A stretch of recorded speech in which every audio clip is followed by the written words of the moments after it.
নমস্কাৰ মই এই মুহূৰ্তত এটা গুৰুত্বপূৰ্ণ আৰু এটা নৃশংস হত্যাকাণ্ডৰ খবৰ এই মুহূৰ্তত আপোনালোকৰ বাবে লৈ আহিব বিচাৰিছো এজন অৱসৰপ্ৰাপ্ত সেনা জোৱানে সংঘটিত কৰিছে এটা ভয়ংকৰ ঘটনা মোৰ ভিজিট আপোনালোকে যেটো লাইন দেখি আছে সেই লাইনটো দেখাৰ পাছতে হয়তো আপোনাৰ গাৰ নোম শিয়ৰি উঠিছে হয় প্ৰথমে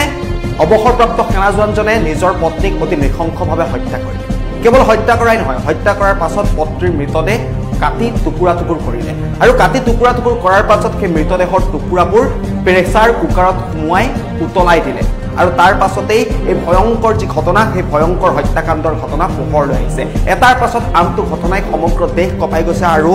আন এক ভয়ংকৰ হত্যাকাণ্ডৰ খবৰে এতিয়া সকলোকে শংকিত কৰি তুলিছে আপোনাৰ গাৰ নোম শিয়ৰি উঠিব ঘটনাৰ বিৱৰণী শুনিলে মই পুনৰবাৰ কৈছো এইগৰাকী মহিলা আৰু লগত তেওঁৰ স্বামী আৰু এওঁলোকৰ এখন সংসাৰ আছিল আৰু দুয়োৰে আছিল দুটাকৈ সন্তান আৰু তাৰ পাছত তেওঁলোকৰ মাজত কিছু মনোমালিন্য হৈছিল মনোমালিন্য হোৱাৰ পাছতেই এই সেনা জোৱানজনে অৱসৰপ্ৰাপ্ত সেনা জোৱানজনে নিজৰ পত্নীক ঘৰত কোনো নথকা অৱস্থাত হানি খুচি হত্যা কৰিলে আৰু তাৰ পাছতেই হত্যা কৰিয়ে ক্ষান্ত নাথাকি পত্নীৰ মৃতদেহৰ টুকুৰা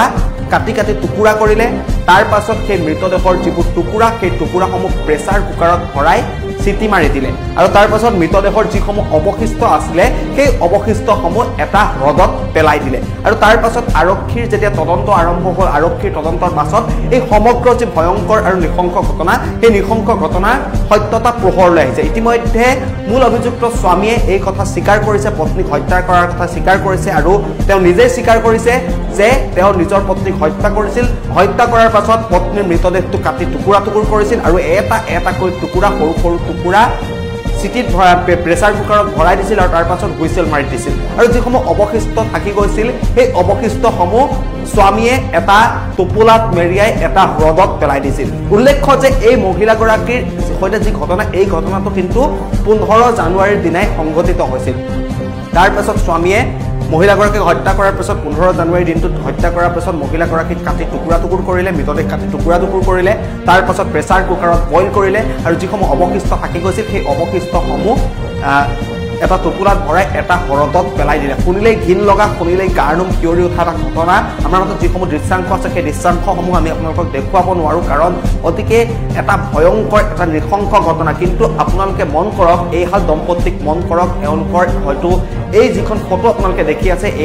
এয়া হয়তো তেওঁলোকৰ ভাল দিনৰ মধুৰ সময়ৰ এখন ফটো আছিল কিন্তু তেওঁলোকৰ সংসাৰত হোৱা কিছু মনোমালিন্যৰ বাবে এনে ধৰণৰ চৰম আৰু নৃশংস হত্যাকাণ্ড সংঘটিত হ'ল আৰু এই সমগ্ৰ হত্যাকাণ্ডই এতিয়া সমগ্ৰ দেশ জোকাৰি গৈছে সমগ্ৰ দেশ জোকাৰি যোৱা এটা ঘটনা সংঘটিত হৈছে শেহতীয়াকৈ অসমতো এটা ঘটনা সংঘটিত হৈছিল এগৰাকী মহিলাই কাটি টুকুৰা টুকুৰ কৰিছিল পৰিয়ালৰ কাটি টুকুৰা টুকুৰ কৰি ফ্ৰিজত সোমাই ৰাখিছিল তাৰে এক অনুৰূপ ঘটনা এবাৰ সংঘটিত হৈছে এগৰাকী মহিলাক নিজৰ স্বামীয়ে হানি খুচি হত্যা কৰাৰ পাছত কাটি টুকুৰা টুকুৰ কৰিল তাৰ পাছত মৃতদেহৰ যিসমূহ অংশ সেই অংশসমূহ প্ৰেছাৰ কুকাৰত বইল কৰি অৱশিষ্টসমূহ হ্ৰদত পেলাই দিছিল মই পুনৰবাৰ কৈছো 15 জানুৱাৰীত এই ঘটনা সংঘটিত হৈছিল তাৰ পাছত পৰৱৰ্তী সময়ত 18 জানুৱাৰী তাৰিখে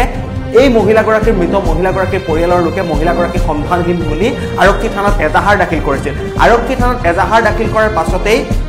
আৰক্ষীয়ে তদন্ত আৰম্ভ কৰিছিল আৰু আৰক্ষীৰ তদন্তৰ অন্তত আৰক্ষীয়ে সেই মহিলাগৰাকীৰ মৃতদেহৰ যিসমূহ অৱশিষ্ট সেই অৱশিষ্টসমূহ এটা হ্ৰদৰ পৰা উদ্ধাৰ কৰিছিল স্বামীক সোধা পোছা কৰিছিল স্বামীক জেৰা কৰিছিল আৰু জেৰাৰ অন্তত পোহৰলৈ আহিছে যে এইগৰাকী স্বামীয়ে নিজৰ পত্নীক হত্যা কৰিছে সবিস্তাৰে এই মুহূৰ্তত লৈ আহিব বিচাৰিছো সম্পূৰ্ণ খবৰ আমি জনাইছো এই মুহূৰ্তত এটা ব্ৰেকিং নিউজ এটা গাৰ নোম শিয়ৰি যোৱা এটা ঘটনা সংঘটিত হৈছে এইবাৰ দেশ কঁপাই যোৱা এটা হত্যাকাণ্ডৰ খবৰ এই মুহূৰ্তত আমি জনাব বিচাৰিছো প্ৰথমে পত্নীক নৃশংস হত্যা কৰিলে অৱসৰপ্ৰাপ্ত সেনা জোৱানে প্ৰথমে পত্নীক নৃশংসভাৱে হত্যা কৰিছে অতি নৃশংসভাৱে এজন অৱসৰপ্ৰাপ্ত সেনা জোৱানে নিজ পত্নীক হত্যা কৰিছে হত্যা কৰি ক্ষান্ত থকা নাই হত্যা কৰি মৃতদেহৰ টুকুৰা টুকুৰ কৰি উতলাই পেলালে প্ৰেছাৰ কুকাৰত আপোনালোকে ভাবক কল্পনা কৰক কেনেকুৱা ধৰণৰ হত্যাকাণ্ড কিমান চৰম পৰ্যায়ৰ হত্যাকাণ্ড আৰু অৱশিষ্ট মৃতদেহসমূহ পেলাই দিছিল এটা হ্ৰদত উতলাই দিয়াৰ পাছত প্ৰেছাৰ কুকাৰত উতলাই দিয়াৰ পাছত যিসমূহ অৱশিষ্ট থাকি গৈছিল সেই অৱশিষ্টসমূহ এটা হ্ৰদত পেলাই দিছিল তাৰ পাছত 15 জানুৱাৰীত মই পূৰ্বতে কৈছো 15 জানুৱাৰীত এই ঘটনাটো সংঘটিত হৈছিল এই ভয়ংকৰ ঘটনাটো সংঘটিত হৈছিল হত্যাকাণ্ডটো সংঘটিত হৈছিল 15 জানুৱাৰীত আৰু তাৰ পাছতেই 18 জানুৱাৰীত মৃত মহিলাগৰাকী সন্ধানহীন বুলি পৰিয়ালৰ লোকে এজাহাৰ দাখিল কৰিছিল 18 জানুৱাৰীত মহিলাগৰাকীৰ পৰিয়ালৰ লোকে এজাহাৰ দাখিল কৰিছিল আৰক্ষীয়ে থানাত এজাহাৰ দাখিল কৰিছিল আৰু তাৰ পাছত পৰৱৰ্তী সময়ত আৰক্ষীৰ তদন্তত পোহৰলৈ আহে সমগ্ৰ ঘটনা যেতিয়া এজাহাৰৰ ভিত্তিত আৰক্ষীয়ে তদন্ত আৰম্ভ কৰিলে তাৰ পাছত সমগ্ৰ ঘটনাটো পোহৰলৈ আহে এটা নৃশংস হত্যাকাণ্ড স্নিফাৰ ডগৰ সহায়ত আৰক্ষীয়ে উদ্ধাৰ কৰে মহিলাগৰাকীৰ মৃতদেহ সেই যিটো হ্ৰদ সেই হ্ৰদটোৰ পৰা মহিলাগৰাকীৰ মৃতদেহৰ যিসমূহ অৱশিষ্ট সেই অৱশিষ্টসমূহ উদ্ধাৰ কৰে আৰু আৰক্ষীৰ জেৰাত পত্নীক হত্যা কৰাৰ কথা স্বীকাৰ কৰিছে স্বামীয়ে হত্যা কৰাৰ কথা স্বীকাৰ কৰিছে অকপতে স্বীকাৰ কৰিছে যে তেওঁ নিজৰ পত্নীক অতি নৃশংসভাৱে হত্যা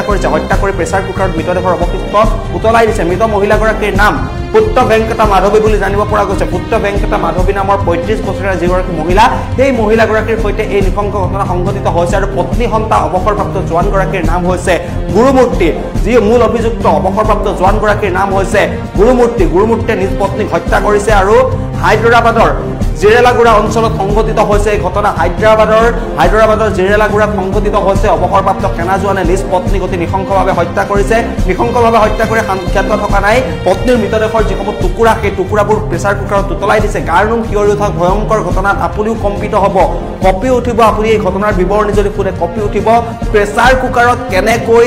এগৰাকী মহিলাৰ মৃতদেহ কাটি বইল কৰি দিব পাৰে প্ৰথমে পত্নীক নৃশংসভাৱে হত্যা কৰিছিল অৱসৰপ্ৰাপ্ত সেনা জোৱানে দৃশ্যাংশ দেখি আছে আমি ফটো দেখুৱাই আছো এই হাল দম্পতি এই দম্পতি হালে এইজন ব্যক্তিয়ে নিজৰ পত্নীক হত্যা কৰিছে হত্যা কৰি মৃতদেহৰ টুকুৰা কৰি প্ৰেছাৰ কুকাৰত উতলাই দিছে প্ৰেছাৰ কুকাৰত উতলাই কেইবাটাও চিটি মৰাই দিছে যাতে কোনো অৱশিষ্ট ৰৈ নাযায় যিসমূহ হাড় বা যিসমূহ অংশ মৃতদেহৰ আন যিসমূহ অৱশিষ্ট আছিল সেই অৱশিষ্টসমূহ এটা হ্ৰদত পেলাই দিছিল আৰু সেই হ্ৰদটোৰ পৰাই আৰক্ষীয়ে উদ্ধাৰ কৰিছিল প্ৰথম অৱস্থাত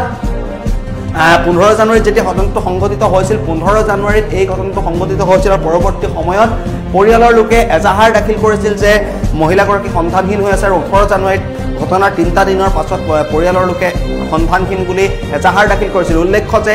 এওঁলোকৰ আছে দুটিকৈ সন্তানৰ সৈতে তেওঁলোকে খুব সুন্দৰভাৱে বাস কৰি আছিল 5 বছৰ ধৰি তেওঁলোকে বাস কৰি আছিল তাৰ পাছতে তেওঁলোকৰ মাজত মনোমালিন্য হৈছিল আৰু তাৰ পাছতেই হাই কাজিয়াৰ অন্তত